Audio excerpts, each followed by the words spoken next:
Hello बच्चों, मैं आज कल जो हमने तुम्हें कराया था, वो 8 बी के क्वेश्चन नंबर 5 तक हमने तुम्हें बताए थे। फिर ये कह दिया था कि प्रश्न नंबर 6, 7, 8 जो हैं इस प्रश्नावली के नहीं हैं, लेकिन तुम्हारी इस प्रश्नावली में दिए गए हैं। उसका मेन कारण ये था कि अभी तक जो समझाया जा रहा था, वो ये था कि एक पद का बहुपद के व्यंजक से गुणनफल कैसे करेंगे। लेकिन प्रश्न नंबर 6, प्रश्न नंबर 7, प्रश्न नंबर 8 ये कह रहा है कि बहुपद से गुणनखंड बहुपद का सॉरी बहुपद का बहुपद से ही गुणनफल कैसे करेंगे, ये बताने को कहा गया है। तो अब बात आती है कि कैसे करेंगे, तो इसका एक ही तरीका हमारे पास। क्यों ना हम इसको इस तरीके से सेट करें कि सवाल हमें एक पद जैसा ही लगे। उसका एक तरीका है कि आप एक बंद कर लें। जैसे हमारे पास सवाल दे रखा था प्रश्न नंबर 6, एक न्याय पंचायत में 2x+3 ग्राम सभाएं हैं। प्रत्येक ग्राम सभा में x² + 5x+6 नलकूप हैं। तो न्याय पंचायत में कुल कितने नलकूप हैं?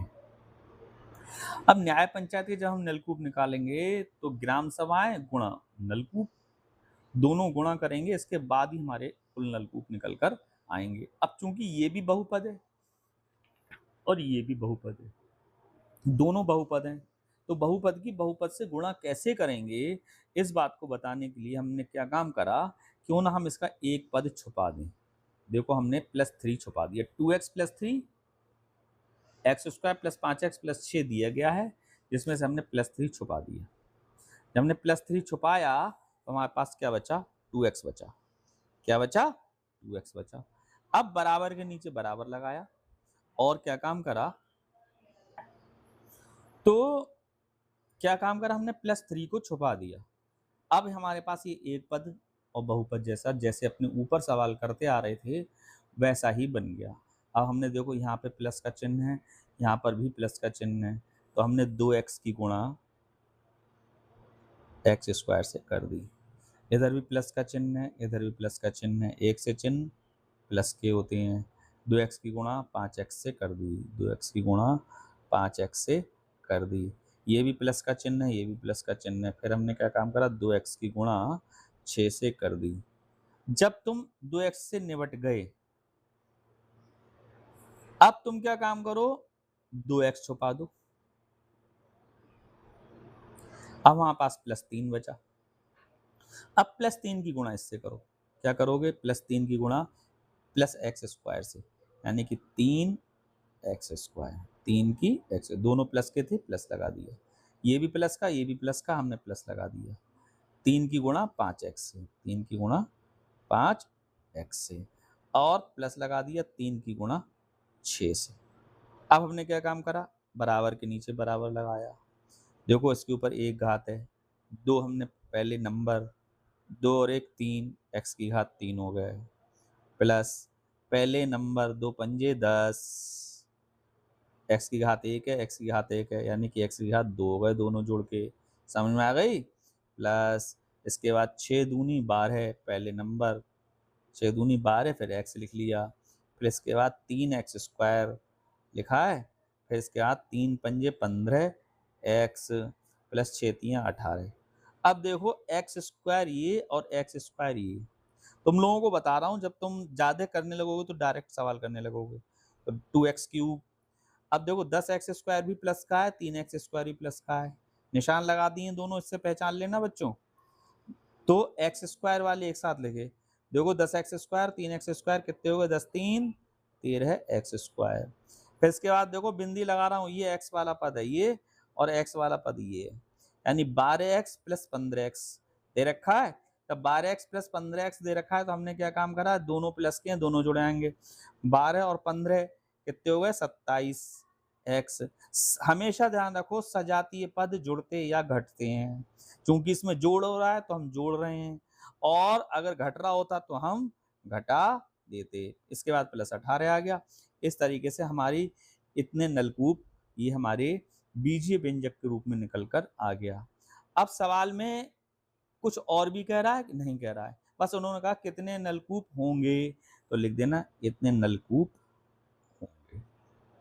हमेशा ध्यान रखना, जब भी तुम बच्चों गुणा करना तो गुणा करने के बाद पहले सबसे बड़ी घात वाला पद, उसके बाद उससे कम घात वाला पद, उसके बाद उससे कम घात वाला पद, ऐसे ही सबसे कम, फिर बाद में अचर पद की तरफ चलते चले जाना। और वो जोड़ने या घटाने को कहे तो सजातीय और विजातीय पदों को उसी हिसाब से एक साथ रखकर जोड़ते और घटाते हुए चले जाना। आगे के सवालों में ये बात और समझ में आ जाएगी। ठीक है।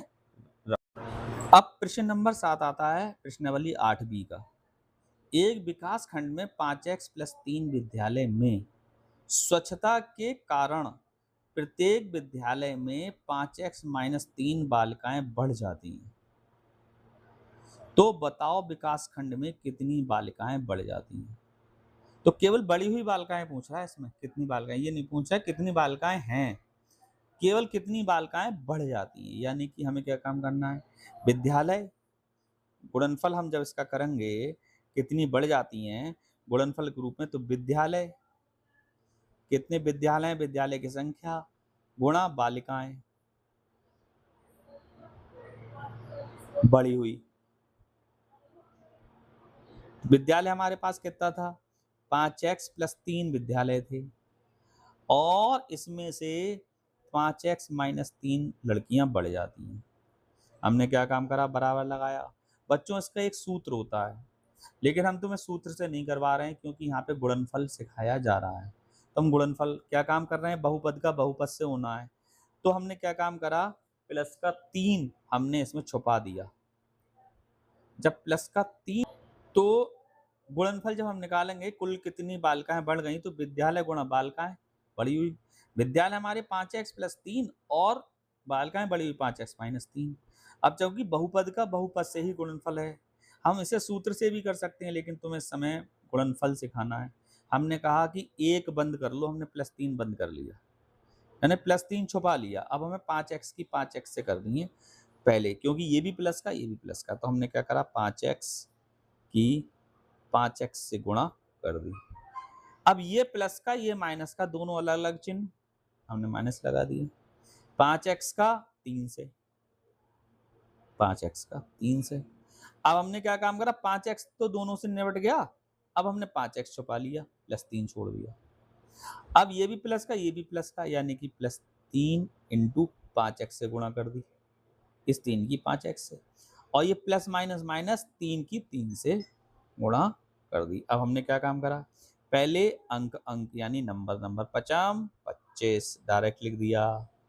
x और x, x की घात 1 है, x की घात 1 है तो 2 हो गई, x की घात 2 माइनस पहले नंबर 3 पंजे 15 x, फिर देखो प्लस का 5 तियाँ 15 x, ये भी प्लस का 3 तियाँ 9, ये प्लस का 15x, ये माइनस का 15x, हमारे पास आ गया 25x² - 9। इस तरीके से इतनी बालिकाएं बढ़ गई, बालिकाएं बढ़ गई। प्रश्न नंबर 8 है और इस 8B प्रश्नावली का आखिरी प्रश्न है। बाल दिवस के अवसर पर x+5 विद्यालयों के बच्चों के द्वारा वृक्षारोपण किया गया। मतलब इतने विद्यालय थे जिन्होंने वृक्षारोपण किया गया, जिसमें प्रत्येक विद्यालय के बच्चों ने x² - 5x + 25 वृक्ष लगाए। हर विद्यालय ने x² - 5x + 25 वृक्ष लगाए। तो बच्चों द्वारा कितने वृक्ष लगाए गए, तो वृक्षों की संख्या बराबर विद्यालय की संख्या गुणा लगाए गए पेड़ों की संख्या, लगाए पेड़ की संख्या, हमारा बराबर लगाया। विद्यालयों की संख्या हमारे पास x+5 है और लगाए गुणा करना है हमें x² - 5x + 25। क्या काम करेंगे हम, वही पुराना काम, +5 को छुपा देंगे, बराबर के नीचे बराबर लगाएंगे। अब ये प्लस का है ये भी प्लस का है, यानी कि प्लस का ही आएगा, x की गुणा x² से हो गई। ये प्लस का ये माइनस का है, दोनों अलग अलग चिन्ह, माइनस का लग गया। x की गुणा 5x से हो गई, ये भी प्लस का, ये भी प्लस का, प्लस लग गया, एक से समान चिन्ह, 25 की गुणा x से हो गई। अब x जो है तीनों से निपट गया, अब हमने -5 से इसकी गुणा करी तो हमने x छुपा लिया। अब देखो ये भी प्लस का, ये भी प्लस का 5x स्क्वायर, 5 की x स्क्वायर से गुणा हो गई, इस 5 की इस x स्क्वायर से, माइनस देखो ये प्लस ये माइनस, तो 5 की 5x से गुणा हो गई। देखो अलग अलग करके लिख रहा हूं मैं ताकि तुमको समझ में आए। इस 5 की 5x से गुणा हो गई, ये प्लस का था ये माइनस का, अलग अलग चिन्ह माइनस लगा दिया, और इस 5 की 25 से गुणा हो गई, दोनों प्लस के थे इसलिए प्लस लगा दिया, 5 की गुणा 25 से। तो ये हमने क्या काम करा, देखो दोनों घाते हैं, कितने हो गई, 2 और 1 3, x की घात 3 -5, एक एक्स जे एक्स की घात 2, प्लस का हमने 25x ऐसे ही लिखा रहने दिया, प्लस का 5x की घात 2 ऐसे ही लिखा रहने दिया, माइनस का 25 का x ऐसे ही लिख दिया गुणा करके, और 25 पंजे 125 लिख दिया। अब देखो क्या क्या कट रहा है, प्लस का 5x स्क्वायर माइनस का 5x स्क्वायर, प्लस का 25x माइनस का 25x, और ये आ गया x की घात 3 प्लस का 125। इस तरीके से कुल पेड़ लिख दिया, कुल पेड़ हमारे x square x cube plus 125 हो गए, और इसी के साथ तुम्हारी ये प्रश्नावली खत्म हो जाती है। मैंने तुमको बच्चों एक एक लाइन समझाई है कि कैसे कैसे गुणा किया जाएगा, और एक एक स्टेप बाय स्टेप समझाया है। इसको ध्यान से सुनोगे, ध्यान से पढ़ोगे, तो मैं इस बात की गारंटी देता हूँ कि तुमको एक एक लाइन समझ में आएगी और सारे सवाल अपने आप कर सकते हो। जब इस चैप्टर का अंत होगा तो मैं आपको जो भी प्रश्न होंगे अभ्यास प्रश्न करने के लिए अवश्य दूंगा, उन अभ्यास प्रश्नों को करना ताकि तुम्हारी प्रैक्टिस अच्छी हो जाएगी, तो सवाल भी जल्दी कर सकते हो।